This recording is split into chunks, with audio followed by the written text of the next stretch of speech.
BJP BRS పార్టీలపై TPCC general secretary Addanki Dayakar fire అయ్యారు. 3 MLC ఎన్నికల్లో బీఆర్ఎస్ ఉనికి లేకపోవడానికి బీజేపీ మనుగడకు ముడిపడి ఉందని అన్నారు.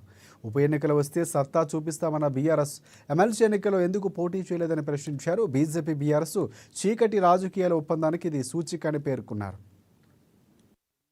ఎన్నికల్లో బీఆర్ఎస్ ఊసే లేకపోవడానికి బీజేపీ మనుగడకు ముడిపడి ఉన్నదనే అంశం గమనించాల్సిన అవసరం ఉంది. ఐడియాలజికల్ వార్ లో బీజేపీ ఎట్లాగూ భవిష్యత్తులో పోరాడే పరిస్థితి ఉంటుంది. ఐడియాలజికల్ వార్ లో బీజేపీ మాతో భవిష్యత్తులో గెలిచే అవకాశమే లేదు. కానీ ఈ ఐడియాలజికల్ వార్ లో బీజేపీ వైపు బీఆర్ఎస్ ఉండడం అనేదే గమనించాల్సిన అవసరం.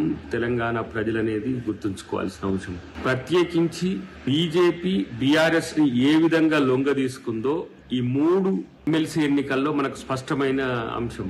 కాబట్టి ఇప్పటి నుంచి బీజేపీని బీఆర్ఎస్ ను వేరే ఘాటాన మేము కట్టలేం. 2 ఒకటే.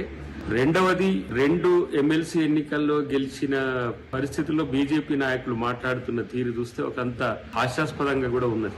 ఎన్నికల కోసం, ఓట్ల కోసం బీజేపీ ఎప్పుడైనా పోరాడుతుంది. ప్రజల కోసం పోరాడదు. ప్రజల కోసమో లేకపోతే రావాల్సిన నిధుల కోసమో కేంద్రం మీద పోరాడి తేవాల్సిన అంశం మీద ఉండదు. కానీ ఓట్ల కోసం పోరాడుతుంది. అది కొన్ని పార్టీలను పక్కన పెట్టుకొని.